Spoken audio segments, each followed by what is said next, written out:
Nous pouvons nous lever pour la prière et la lecture de la parole de Dieu.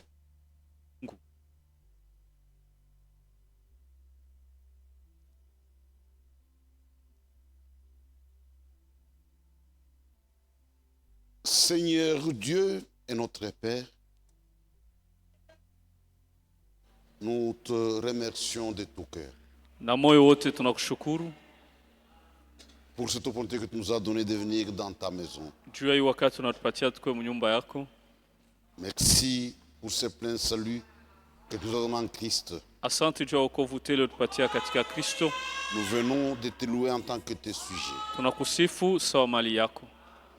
Parle-nous maintenant, Seigneur, Sema nasi sasa Bwana, et instruis dans tes voies. tufundishe manjia yako.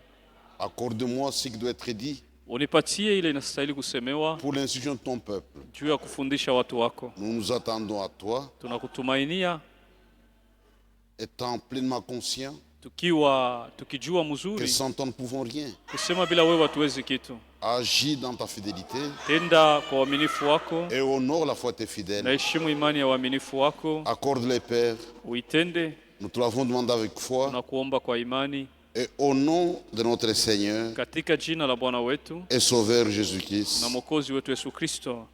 Amen. Amen. 1 Corinthiens chapitre 11, Wakorinto wa kwanza sura 11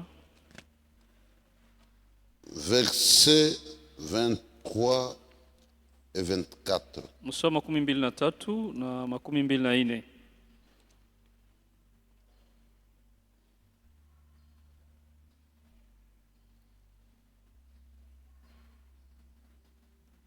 Nous lisons la parole de Dieu. Tunasoma neno la Mungu. Car j'ai reçu du Seigneur ce que je vous ai enseigné. Kwa maana nilipokea tokea Bwana maneno niliyowafundisha. Ce que le Seigneur Jésus, dans la nuit où il fut livré, prit du pain. Bwana Yesu usiku ule alipotolewa alichukua mkate, Et après avoir rendu grâce, les rompit et dit, kisha kuibariki akaivunja na kusema, ceci est mon corps qui est rompu pour vous.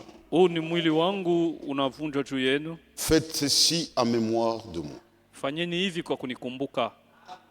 Que le Seigneur puisse bénir la lecture de sa Bwana parole. bariki usome neno lake.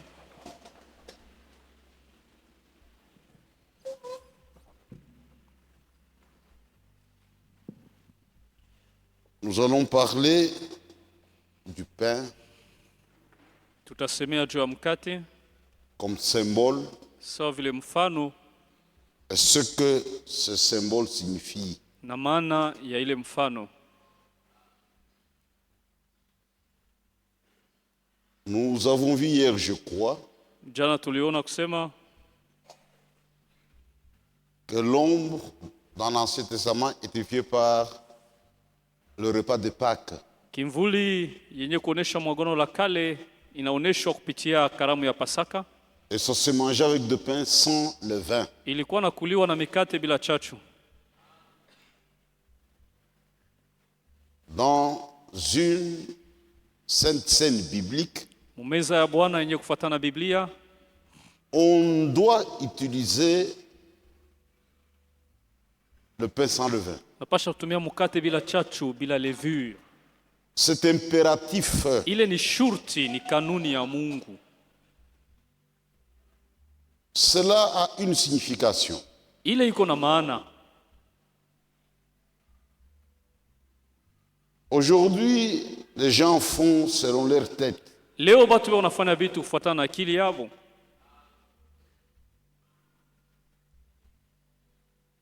Il s'agit du pain sans levain. Ni mkate bila chachu. Quand Dieu ordonne quelque chose, Wakati Mungu anaamuru kufanya kitu, faites-le à la lettre. mkifanye vile anasema. Même une petite modification Mkibadilisha taka kitu kaloko, peut vous attirer beaucoup d'ennuis. inaweza kumiletea magumu. Et quand vous modifiez, Na wakati unabadilisha, cela n'est plus destiné à Dieu. ni kusema ile munafanya imwelekee Mungu tena. C'est ça la tactique de Satan. Njo vile shetani, njo bujanja ya shetani ile. On va parler Le premier symbole, c'est le pain sans levain. Mfano wa kwanza ni mkate bila chachu. Ce pain symbolise le corps crucifié de Christ. Hiyo mkate ni mfano wa mwili wa Kristo mwenye kusulubishwa. Et enfin, ce corps représente aussi son église. Ile mwili tena ni kionyesho wa kanisa yake. On doit utiliser le pain sans levain, Tunapasha kutumia mkate bila chachu, pas le pain de boulangerie, hapana mkate ya kuboulangerie, pas du manioc, hapana mioko, boukari. ule fufu. C'est le pain sans levain. Ni mkate bila chachu.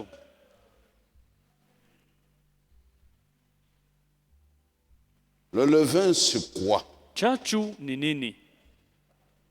Disons quelque chose Tusome kitu moja dans Matthieu chapitre 16. mu Mathayo 16 Matthieu 16, 11 à 12. mstari 11 mpaka 12.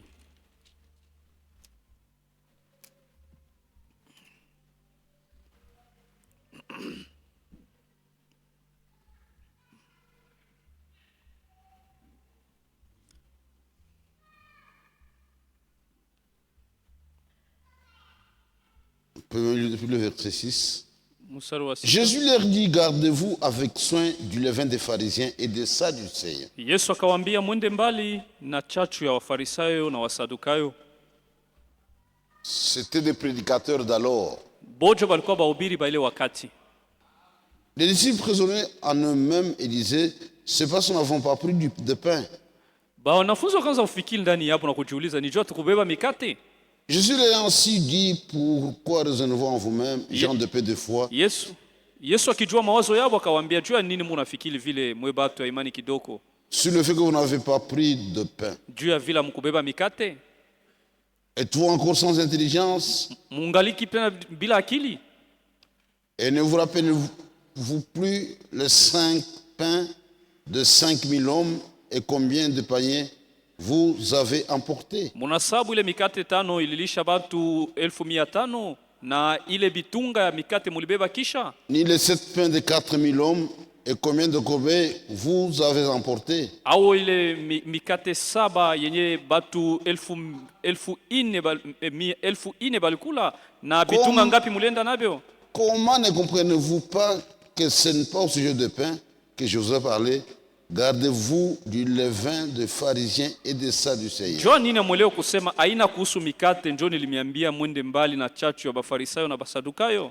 Alors ils comprirent que ce n'était pas du levain de pain qu'il avait dit de se garder, mais de l'enseignement des pharisiens et des sadducéens. Ndipo wakaelewa kusema haikukuwa chachu ya mikate yenye alikuwa anasemea, lakini ilikuwa ni mafundisho ya Wafarisayo na Wasadukayo. Toutes les fausses doctrines, Mafundisho ya bongo yote c'est du levain. ni chachu. Ceci est très très important. Hii ni ya mafaa sana. Et nous appelons fausse doctrine Na tukunaita mafundisho ya bongo toute doctrine qui n'est pas conforme à la Bible. mafundisho yote ila yambatane na Biblia. C'est une fausse doctrine. Ni mafundisho ya C'est un bongo. faux enseignement. Ni mafundisho ya bongo. Un homme de Dieu véritable, Mtumishi wa Mungu wa kweli dans sa prédication, mu mahubiri yake, dans son enseignement, mu mafundisho yake, s'il est animé du Saint-Esprit, kama ni mwenyewe kusukumwa na Roho Mtakatifu, il mettra le peuple de Dieu en garde contre les fausses doctrines. atakalamusha batoto ya Mungu bende mbali na mafundisho ya bongo. Les gens s'amusent Batu beko nafanya miza avec des citations. na misemo, Peu importe ce que nous croyons, haizuru vyote tunaamini. si nous avons l'amour, Kama tuko na mapendo nous allons entrer. tutaingia. Mais vous avez l'amour de quoi? Mungu na mapendo ya nini? Nous avons reçu l'amour de la vérité. Shi tulipokea mapendo ya Et ukweli, la vérité, c'est la parole de na Dieu. ukweli ni neno la Mungu.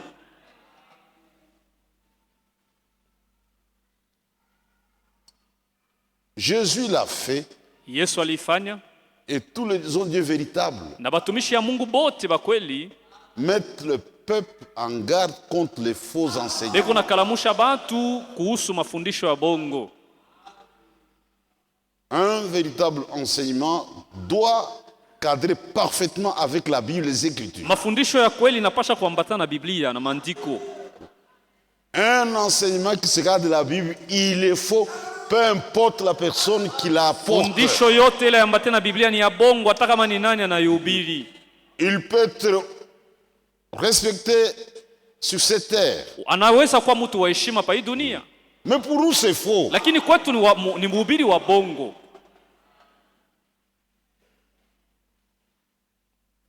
Paul disait à Timothée, Paulo alikuwa anaambia Timotheo, veille sur toi-même kesha juu yako et sur ton enseignement. na juu ya mafundisho yako. C'est ainsi que tu te sauveras Njo vile utajiokoa weye et tu auras aussi ceux qui t'écoutent. na kuokoa bale beko na kusikia. On ne peut pas négliger. Hatupashe kusula.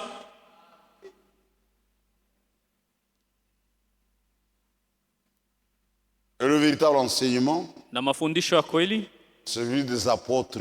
ni mafundisho ya mitume. L'église véritable Kanisa ya kweli persévère dans l'enseignement des apôtres. iko na dumu mafundisho ya mitume. C'est pourquoi à la fin du temps de la grâce, Kwa maana kumwisho wakati wa neema Dieu a fait l'histoire du salut. Mungu alitimiza historia ya Il a wokovu. envoyé un prophète Alituma nabii pour nous ramener ili apate à la kuturudisha foi apostolique. kuimani ya C'est ce que mitume. nous lisons Njo ile tunasema dans Malachie 4. tunasoma Malakia sura 5, 6. 4 mstari wa 5 mpaka wa Et 6. aujourd'hui, Na leo nos cœurs mioyo yetu ont été ramenés à la foi inarudishwa apostolique. kuimani ya mitume. Le cœur des élus Mioyo ya bateule ont été ramenés à la foi apostolique. inesha kurudishwa kuimani ya mitume. Nous ne supportons pas du levain. Atuvumilie mafundisho ya bongo. Non, non. Hapana. Il faut être perverti Unapasha kuwa wa kuharibika, wa pour kupinduka. supporter ça. Tuvumilie mafundisho ya bongo. Un ne supporte pas ça. Mteule avumilie yake mafundisho ya bongo. C'est ça le levain. Njo chachu ile. Maintenant, le grand apôtre Paul, Sasa mtume mkubwa Paulo dans sa première épître, mubarua yake ya kwanza au chapitre 5, sura ya 5 le verset 6 à 8, mstari wa 6 mpaka wa 8 il parle aussi du levain. iko nasemea juu ya chachu wa Korinto wa kwanza. 1 Corinthiens chapitre 5, Wa Korinto wa kwanza sura ya 5 le verset 6 à 8. mstari wa 6 mpaka 8. C'est bien à tort que vous vous glorifiez. Mungu najitukuza vya bule. Ne savez-vous pas qu'un peu de levain fait lever toute la pâte? Amujua kusema chachu kiloko na vimbishaka mkate yote. Faites disparaître le vieux levain, Mutosheni chachu ile ya zamani kati yenu afin que vous soyez une pâte nouvelle. ili mupate kuwa mkate mpya, Puisque vous êtes sans levain, kwa maana muna na chachu ndani yenu. car Christ, notre Pâque, a été Maana immolé. Kristo Pasaka yetu alichinjwa. Célébrons donc la fête, Tushangilie hii karamu non avec du vieux levain, hapana na ile chachu non ya avec un zamani levain de malice au chachu ya ujanja et de méchanceté, ya ubaya, mais avec le pain sans levain, lakini na mikate bila chachu de la pureté ya et usafi de la na vérité. ya ukweli. Une vie de malice Maisha ya bujanja et de méchanceté, na maisha mais c'est mbaya du levain. ni chachu. Est-ce que vous comprenez? Unasikia? Une vie de malice Maisha ya bujanja et de méchanceté, na maisha mbaya mais c'est du levain. ni chachu. Si vous êtes dans cette vie, Kama uko na maisha ya vile, vous n'êtes pas pour la Sainte Seine. hauna tayari njoo kukaribia meza ya Bwana. Vous menez une vie de pureté Napasha kuishi maisha safi et de vérité. na maisha ya kweli.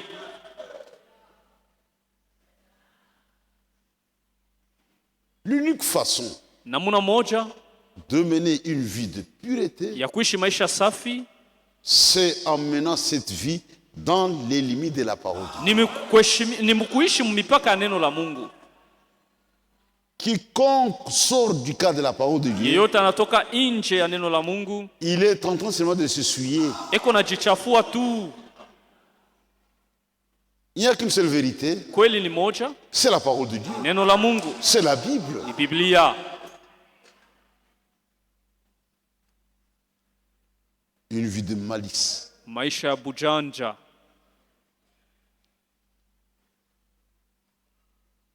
des hommes et des femmes rusés. banaume na banamuke bajanja. Ce n'est pas l'attitude d'un croyant. Aina Bukristo, aina tabia ya Mukristo. Il y a des frères et des sœurs qui réalisent des coups de maître. Kuko banduku na bakalamushi sana bajanja. Anavifanya je? Tuko najiuliza mais comment il y est parvenu? Il peut dribbler un frère, Anaweza kumupikiria nduku même une sœur. au dada. Comment un frère qui vient dans cette église Je nduku yanakuyaka mkanisa humu peut coucher avec une sœur? anaweza kulala na dada Parfois une femme mariée. au mwingine ni bibi wa benyewe. Ça sont des coups de maître. Hii ni bujanja bukalamushi bwa yulu sana. C'est une vie de pureté. Shie ni maisha safi. Même le jour de la Sainte Seine, Hata siku ya meza ya Bwana, votre comportement, mwenendo wako namuna kufanya vitu, c'est une vie de pureté. je ni ya maisha ya safi? On doit mettre des gens pour surveiller. Bananza kweka bantu njuu Vous venez tricher même le jour de la Sainte ushikwe Seine. kunwa sana vin. Ou comme on doit dire, Tu es quel genre de Unamini chrétien? nini? Qu'est-ce que tu as cru au juste? même ceux qui se perdent au milieu de nous. Hata bitu beko naiba beko napotea katikati yetu. Mais vous avez des méchants. Peko bantu babaya hapa. Il y a même une écriture. Kuko hata andiko Il y a des méchants parmi mon peuple. katikati yetu peko bantu babaya. Il y a un coup, il y a un jeu à kutuiba. Il vient ici pour nous voler. Kama unalenga na beba. Une fois que vous êtes distrait, il vous vole. C'est du levain. Il est ni chachu. Un chrétien, c'est une vie pure. Mkristo ni maisha safi. Comment le jeune homme rendra-t-il plus son sentier? Je kijana mwanaume atafanya njia yake iwe safi? En se dirigeant d'après ta parole. Ni kama najiongoza sawasawa na neno lako. Vous avez la parole de Dieu. Muko na neno la Mungu. Même vous les fiancés, Hata mwe bachumba vivez dans la pureté. muishi En muusafi tant que fiancés. sawa wachumba. Venez au bureau, pasteur. Munakuwa kubiro Nous sommes déjà mchungaji, connus. tunesha juana Est-ce qu'il y mumwili. a moyen de prier, même au bureau? Mwituombe hata huku kwa ofisi. Vous ne savez pas ce que cela fait dans notre cœur. Amujue namna kalibi kuna tuuma mumoyo. Vous avez brisé la parole de Dieu. Munavunja neno la Mungu. Mitama nyame Mungu nini? Qu'est-ce que je veux dire à Dieu?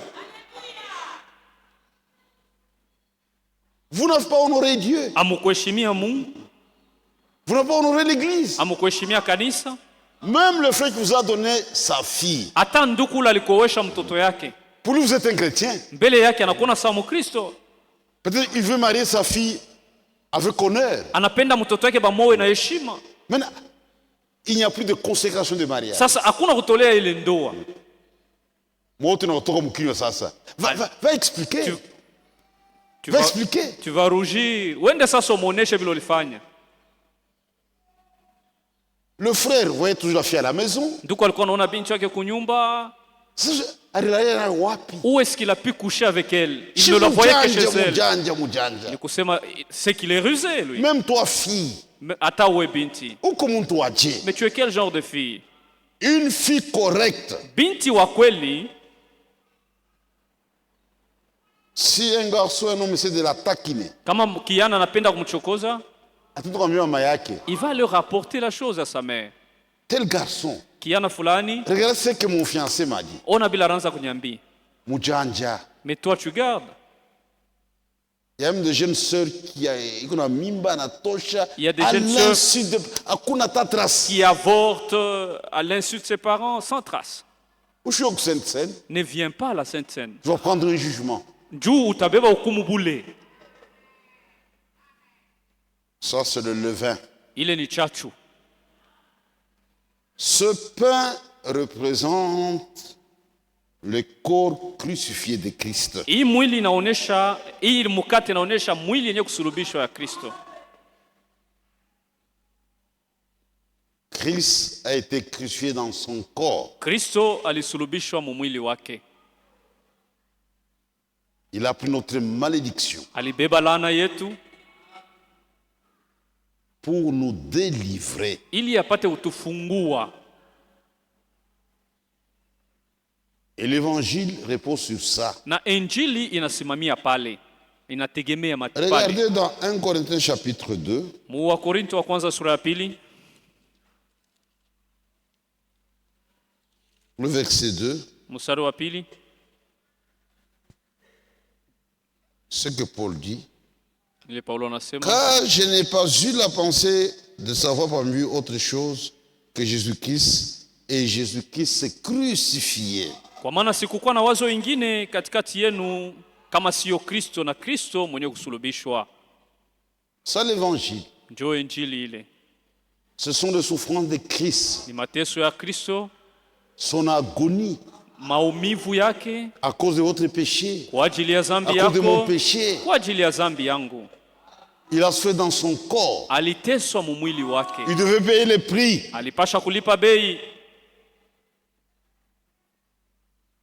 Quand nous nous retrouvons ici, Na wakati tunakutana hapa, nous pensons aux souffrances de Christ, tunakumbuka mateso ya Yesu, à sa mort. lufu yake.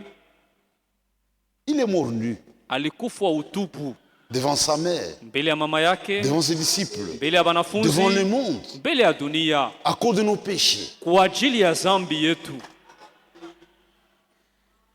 Nous sommes saisis d'une sainte crainte. Tunashikwa na woga takatifu. Nous réalisons la cruauté du péché. Tunatambua ukali wa dhambi. Nous voyons ce que cela a coûté à Dieu pour réparer la chose. Tunaona bei Mungu alilipa njoo kutengeneza mambo ya dhambi. Quand un pécheur vient, Wakati mtenda dhambi anakuya, on l'amène à la croix. tunampeleka kumsalaba. Alors il doit mourir complètement. Anapasha kufa kuzambi.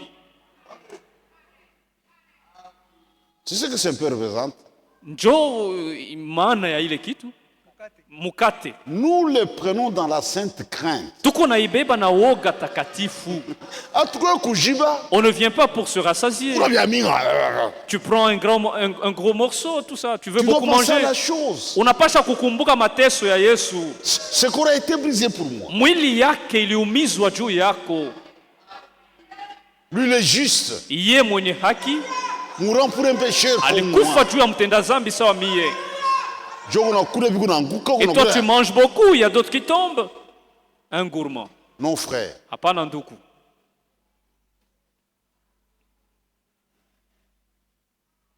C'est organisé en mémoire. Tuko na isherekea mkumkumbuka yeye. Nous avons l'image devant nous. Tuko na muona mbele yetu. Nous comprenons ce que cela représente pour nous. Tunaelewa bei ya ile kazi alifanya juu yetu. Christ est crucifié. Kristo mwenye kusulubishwa. Il y a des gens qui se comportent comme des catholiques du message. Kwa batu beko naishi, beko nafaa bitu saba katolika ba mujumbe. Les catholiques, on sait qu'on appelle, je ne sais pas si ça existe encore, le chemin de la croix. Banekalaka na njia ya msalaba, iko ako ile njia ya msalaba. Il y a des photos. Banaweka mapicha. Basha kubeba mapicha. Il regarde. Anangalia. Christ avec la croix. Kristo na msalaba. Les gens pleurent. Bantu banalia. Après le chemin de la croix. Kisha ile njia ya msalaba. Il retourne dans le monde. Ils attendent encore le chemin de la croix ile mwaka. Non. Hapana. Mais un vrai chrétien. Mkristo wa kweli comprend ce que cela représente. Anaijua bei ya msalaba. C'était une malédiction. Ilikuwa ni lufu lwa laana. Qu'il soit maudit. Alaaniwe celui qui est pendu au mwenye kutundikwa pa msalaba. Quelqu'un a pris notre malédiction. Kuko mtu alibeba laana yetu. Aujourd'hui, leo hii il n'y a aucune malédiction qui plane sur nous. Hakuna laana tena ile ko yulu yetu. Jésus a pris cela au bois du Calvaire. Yesu alibeba pa msalaba wa Kalvari. Il a été frappé. Alipigwa. C'est ça le pain. Njo maana ya mkate. Le prix qui a été payé. Bei ile ililipwa. pour nous racheter, juu ya kutukomboa c'est très élevé. Ni bei kubwa sana.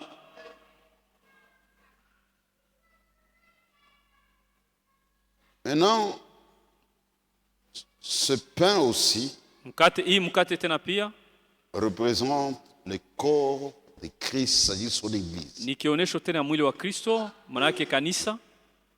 C'est ça vraiment le plus grand mystère. Hii ndio siri mkubwa sana.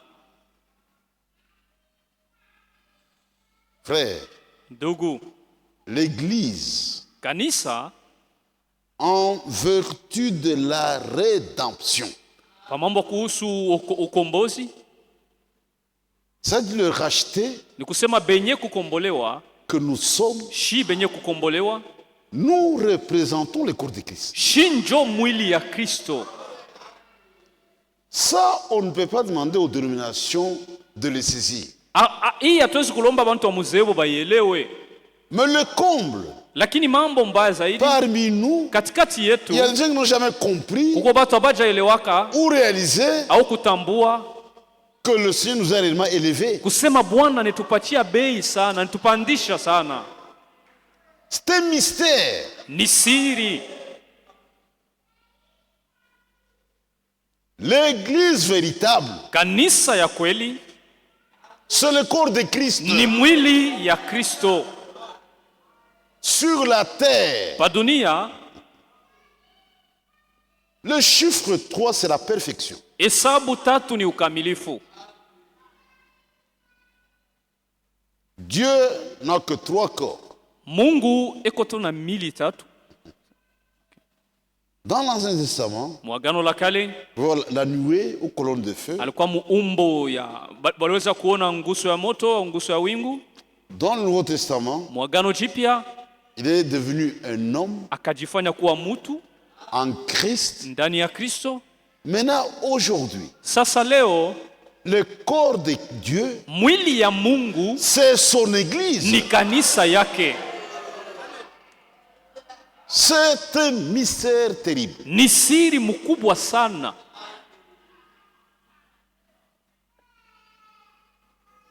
Regardez l'apôtre Paul. Muone mtume Paulo, avec son grand savoir. Na ile ufahamu yake kubwa. C'était un homme instruit au pied de Gamaliel. Alifundishwa na Gamalieli. Dans la connaissance exacte de la loi. Alimfundisha na alijua mzuri sheria yote.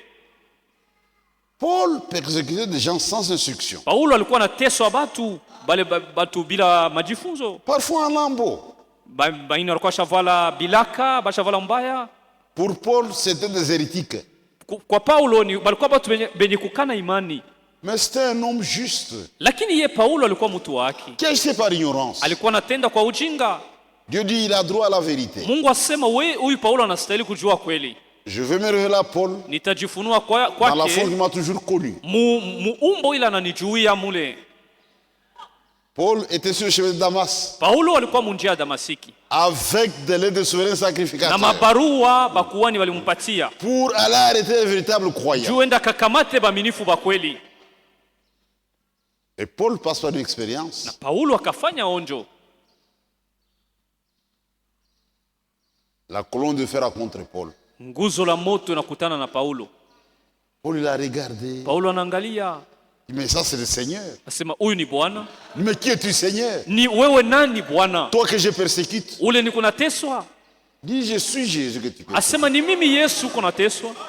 Mais Paul n'avait pas eu l'occasion de rencontrer Jésus dans la chair. Paulo akuonanaka na Yesu mumwili. Il a été appelé plus tard. Aliitwa baadaye. Mais lui persécutait les gens mal habillés. Alikuwa anateswa wale watu wakuvala mbaya. Bashokufunza. Le mystère de la piété est grand. Ndio Paulo asema siri ya utawa ni kubwa.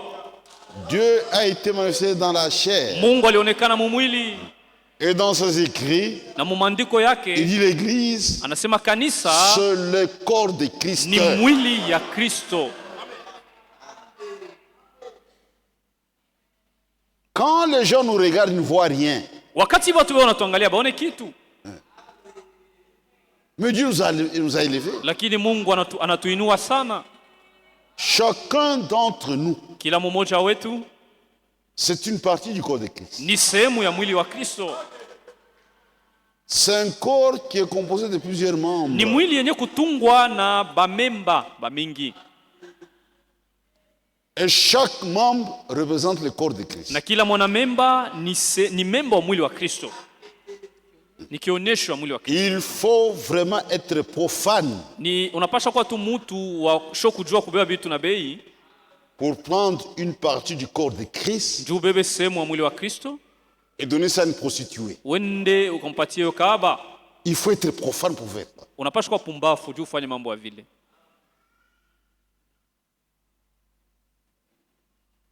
C'est pourquoi aujourd'hui, ndio kwa maana leo nous qui comprenons ces mystères, shibenye kuelewa isiri, nous devons avoir beaucoup de respect à l'égard de l'Église. Tunapaswa kuheshimia sana kanisa. Même si un frère m'a causé du tort, hata kama ni ndugu ananikosea, je peux m'adresser au frère. Naweza kumuelezea ule ndugu. Mais je ne dois pas parler avec mépris à l'égard de l'Église. Lakini siwezi kudharau kanisa. Kanisa ya escroc. Église des escrocs. Hii kanisa ya escroc. Cette église. Mais ça c'est très grave ça. Ni mambo ya nguvu sana.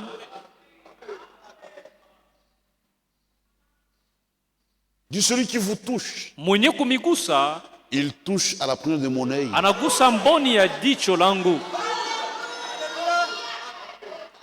Dieu veille sur nous. Mungu akona kesha juu yetu. C'est-à-dire aujourd'hui. Ni kusema leo, Dieu pour agir. Juu Mungu atende, il a besoin d'un corps. Anapasha kutumia mwili. S'il veut sauver quelqu'un, kama anapenda kuokoa mtu, la semence est dans le corps. Mbegu iko ndani ya mwili. Il doit utiliser un membre du corps de Christ. Anapasha kutumia memba wa mwili wa Kristo juu ya kusema na ule mtenda zambi. Si Dieu veut guérir quelqu'un, kama Mungu anapenda kuponya mtu, il doit utiliser un de ses membres. Atatumia kiungo wake moja wa mamemba wa mwili yake. C'est-à-dire Dieu dépend de nous pour agir. Ni kusema Mungu juu atende anapasha kututumikisha sheye. Le Saint-Esprit ne peut pas agir à partir du néant. Roho Mtakatifu atumikake mumpepo hivi. À partir du vent. Mpepo hivi hapana. Le Saint-Esprit utilise des hommes et des femmes. Roho Mtakatifu anatumiaka banaume na banamuke pour agir. Juu ya kutenda. Soyons très attentifs. Tuanze tutege angalisho. Tufanye angalisho. Dans la dénomination, Muzebu, les gens ils ont une fausse conception. Batu beko na namuna mbaya ya kuona vitu. Si le pasteur passe dans une famille, kama mchungaji anapita mjamaa moya hivi, on le reçoit avec beaucoup d'empressement. Beko nampokea na heshima yote na bidii. Homme de Dieu. Mais un simple frère, sasa kama ndugu wa mkanisa anapita pale, il peut venir, anaweza kuya, il est en babouche. Sasa voilà mapapa huyu. Donnez-lui une chaise au véranda. On doit faire très attention. Tufanye angalisho. Je crois dans ce message. Mujumbe moja. Prenons un exemple. Quelqu'un qui était friqué. Il avait garni sa table. Il dit Jésus, je t'invite. Viens manger avec moi aujourd'hui. Il a attendu et personne n'est venu. Il était même fâché. Mais toi tu réponds au rendez-vous.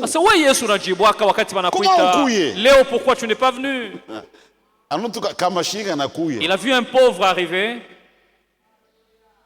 Il dit aide le pauvre. Allez, toka pas. Il l'a chassé. Jésus était venu sous cette forme.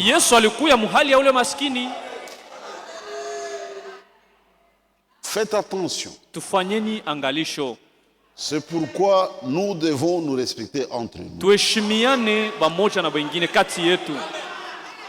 Nous devons nous respecter. Nous sommes des frères. Chacun représente une partie du corps de Christ. Si vous comprenez cela, même dans votre adresse, vous serez respectueux et réservé.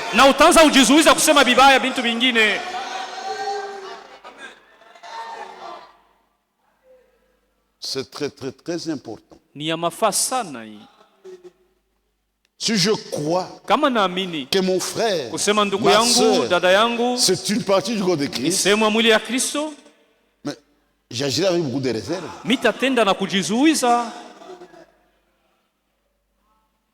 Que Dieu nous aide.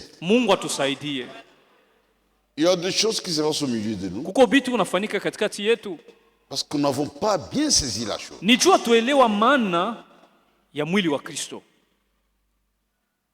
La Bible dit, faites du bien à tous, mais principalement à vos frères dans la foi.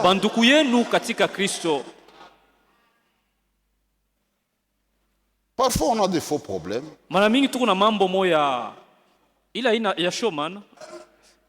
Je prends le cas des frères qui travaillent chez d'autres frères. Parfois les fautes sont partagées. Dieu t'a béni. Tu as des moyens. Tu es le patron. Frère, quand vous arrivez, vous les traitez comme votre chef. Ne soyez pas contredisant. Il y a de l'orgueil caché. Mais c'est mon frère. Je suis ton patron. Je ne peux pas l'appeler patron. Tu es seulement orgueilleux. Tu dois lever le chef yako. Appelle le chef, c'est ton chef. Quand tu obéis. Tu arrives en retard. Tu ne dis rien. Tu n'es pas en ordre avec Dieu. Maintenant le frère le patron. Comprenez que ce sont des frères.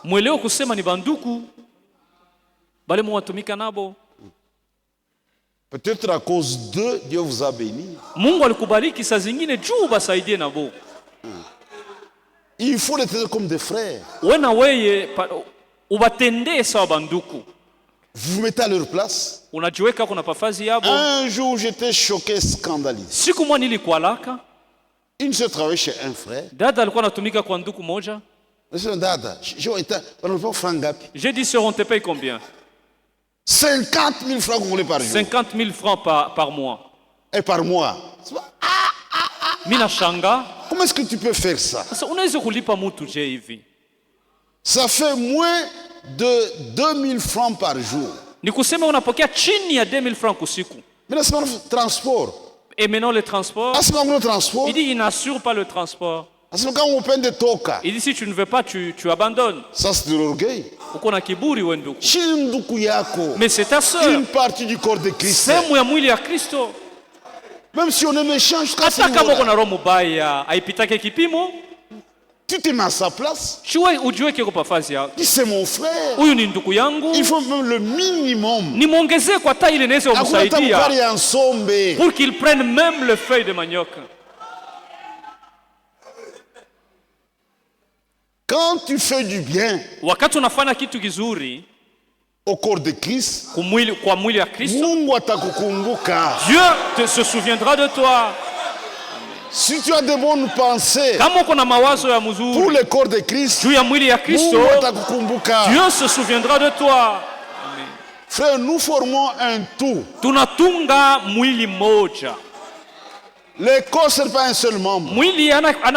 C'est l'ensemble de membres. Et chaque membre a un rôle.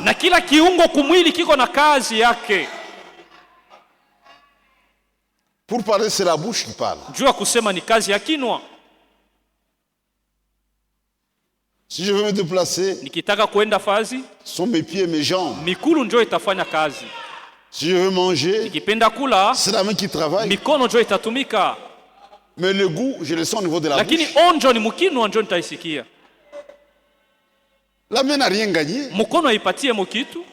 C'est la bouche qui sent le goût.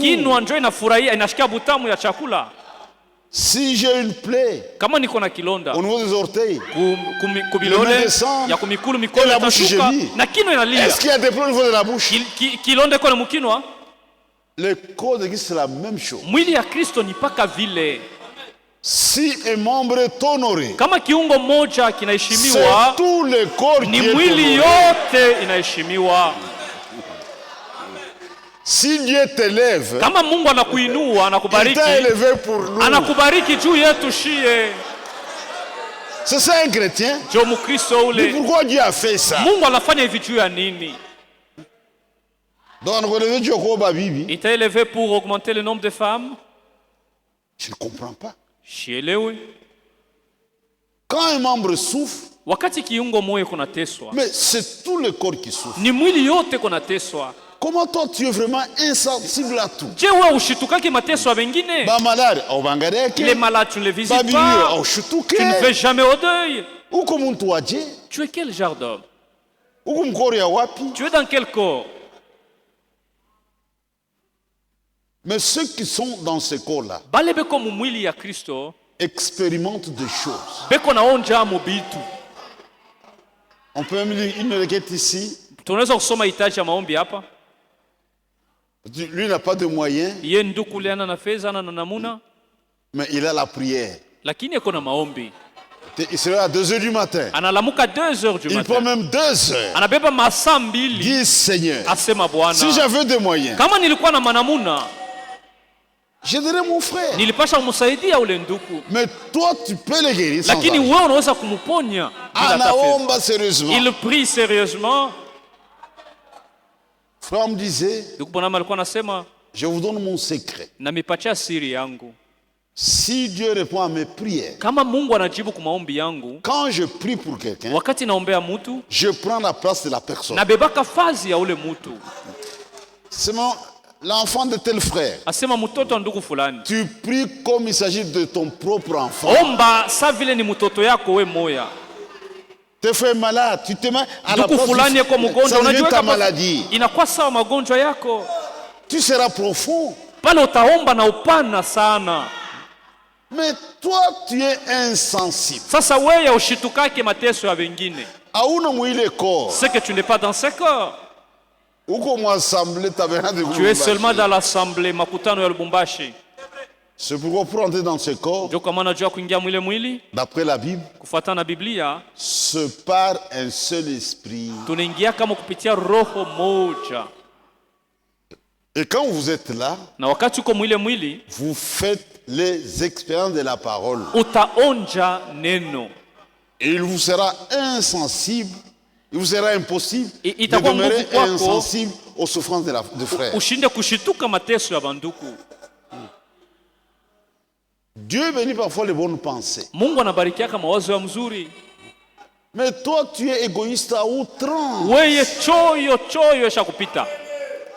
C'est comme dans une famille charnelle. Vous avez le lien du sang, un sang naturel. Un homme normal, il ne peut pas laisser son père souffrir, sa mère, et il est insensible. Mais il est perverti. Il a beaucoup d'argent. Son frère souffre. Il est insensible. Spirituellement, c'est la même chose. Ceux qui sont dans ce corps-là, ils partagent les moments de souffrance. Ils partagent les moments de joie.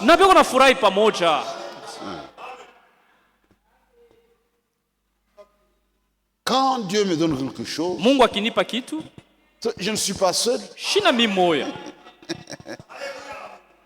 J'ai ma famille.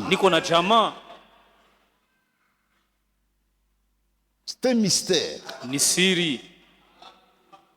C'est pourquoi nous devons apprendre à respecter l'Église. C'est le corps de Christ. Quand nous venons un vendredi pour la prière, nous sommes une armée forte. Et Dieu écoute. Dieu répond.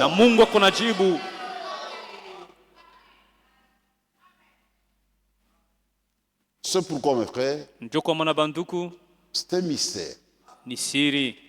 Ça, toi, tu ne parles plus à telle sœur. Sasa wewe hauzungumzaki na dada fulani.